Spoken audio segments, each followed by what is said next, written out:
you're responsible for not as much as the quarterback, but you need to know the run game. There's you a need lot to on know your mind. the pass game. You need to know protections. And every year, literally every year, a rookie running back, and you were one of them, walks in the league, goes for 1,000. Every year, a receiver walks in the league, goes for 1,000. We went from 1969 to 2021 between 1,000-yard rookie tight ends. And that was Kyle Pitts? Bingo. It was Kyle Pitts. The last time it was done before that was Mike Ditka.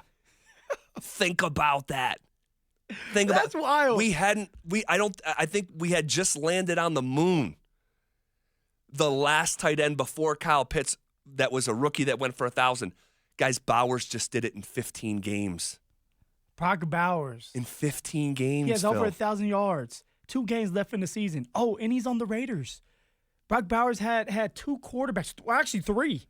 Because Desmond Ritter. Desmond Ritter, Aiden O'Connell, and Minshew. And Minshew gets hurt by the Broncos. Wow, you're right. You know, and so it's like this man, Brock Bowers, went for 1,000 yards with 3 different quarterbacks. That tells you how good you are. Holy jumping. You're right. You had a teammate who kind of did that too. You were on a team with a teammate that went for over 1,000 yards and did it no matter who was throwing him the ball. Oh, my boy Court. It was Courtland.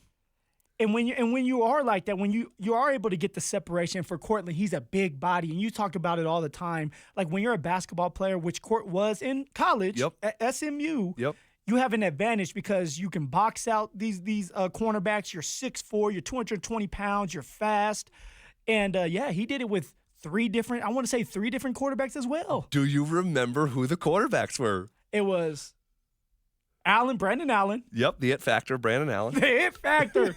Nobody knew about Brandon Allen. We were like, he walks into the huddle, and we're like, man, like, we don't know anything about him. He's like, guys, I got this for y'all. Don't worry. And, hey, we won a game against the Browns. Yes. That was when Noah Fant had his single best play he ever had in Denver. When, like, a guy bounced off and he ran for, like, a 75-yard touchdown. It was who else? Brandon Allen? Yep. Of course, Drew Lock. And I want to say my man from Boise State. No? Nope. Old man Flack. Yes. Mile High Joe. Yes, Mile High Joe Flacco. Yes, Sutton went for over 1,100 yards that season with those 3 quarterbacks. Crazy. Wow. Crazy. The question, I got 2 questions for you. And we're totally freestyling here. We're supposed to do a completely different segment. We were just going over the resumes of Bo Nix and Jaden Daniels. All right? Jaden Daniels' stats are just a little bit better. And, guys, I mean a little bit. Same amount of touchdowns. Bo has a couple more picks. And that's literally within the last 2 weeks. Jaden Daniels has a little bit better of an eye test, I think most people would agree. Yeah. And he's got the best win between the 2. But what if Alex Forsyth never gets bowled over? You throw my man under the bus? I'm just talking about what happened, all right? What if Alex Forsyth never gets bowled over and the Denver Broncos go into Kansas City against Bo Nix to be the one to do it? Is that a better win than the Washington Commanders had yesterday when Jaden Daniels knocked off the Eagles? I think the Eagles had won like 10 straight games or something crazy like that. Would that have been a better win? The Commanders did it at home. Bo Nix's would have been on the road. Ooh, on the road? And Bo Nix truly won the game for us, guys. Like, he truly did. He drove down the field, and everything was ready for a field goal to be made. 15-yard, 30-yard field goal? Like, it's easy right down the middle, and it doesn't happen. Yeah, Zach, you're right.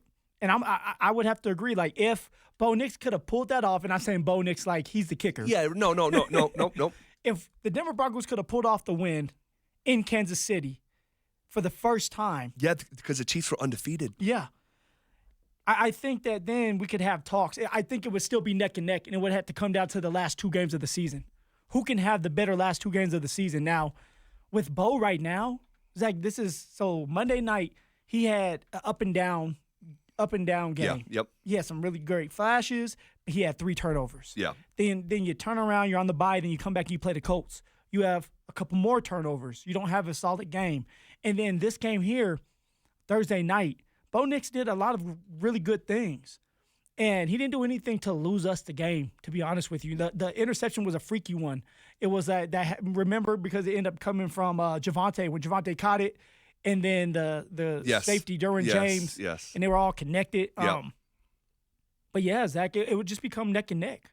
It would become neck and neck with who has the better last 2 games between Jaden Daniels and Bo Nix. Yeah. But Bo Nix has kind of been struggling these last 3 games, and that could end up being the reason why we're talking about Jaden Daniels winning Rookie of the Year. Right.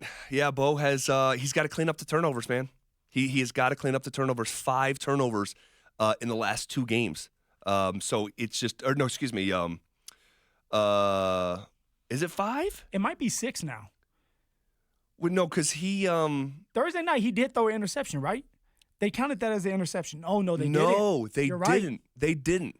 Wow, they didn't. So maybe it is. Yeah, it's just 5 then. Yes, yeah. So it's 5 in the last 3 weeks. Okay, just a little bit too much. By the odds, he really is kind of out of the picture. He got passed by Brock Bowers over the weekend. Jaden Daniels, this is crazy, and this is on DraftKings.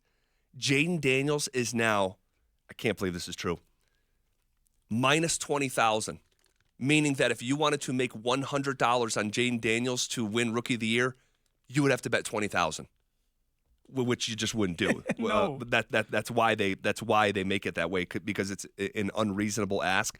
Bo Nix behind Brock Bowers and Jaden Daniels is now plus 5,000. So if you bet $100 on Bo, and some way, somehow, he went on to win it, you would win $5,000 on that $100 bet.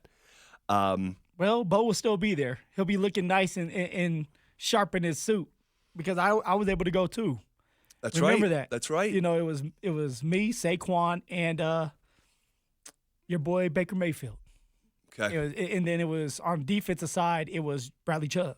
So both Bradley and myself were on there. Oh, man, you're jogging my memory right now. Yeah, and I told the story before, but I knew I wasn't going to win the award because they had us in the corner. Yeah. And all we could see was the camera guy's butt.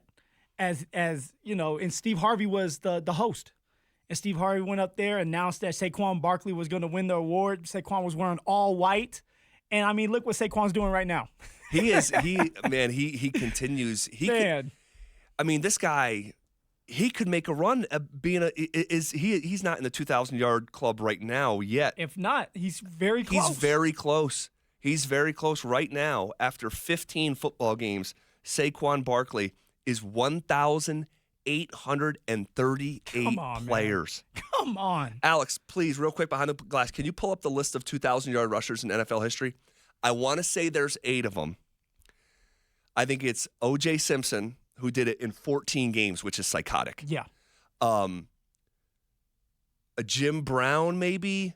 Adrian Peterson did it after the knee. Yep. So yeah, there's 8. I got all of them if you need them. Okay. So unless you want to name them all real quick. Yeah. No, let's try to do it right now. O.J. Simpson. That's one. Is Jim Brown one? Jim Brown is not on this list. Okay. Eric Dickerson. He's on this list? Yep. We just said Adrian Peterson. AP. He's on. Chris Johnson, CJ2K. Yes, sir. He's on there. That's 4. You can't disrespect one. You can't disrespect one that's right in our backyard. Terrell Davis. Terrell Davis, absolutely. Thank you, Phil. That's 5. One's the probably the greatest running back in Lions history. Oh, Barry Sanders. Yeah. 6. So we're missing 2. I don't think Marshall Faulk did it. You're looking at 2003 and 2020 are the 2 years you're missing. You know the guy too. One's big. One's a big boy. Derrick Henry. Derrick Henry. In 2020. That's Yes, right. sir.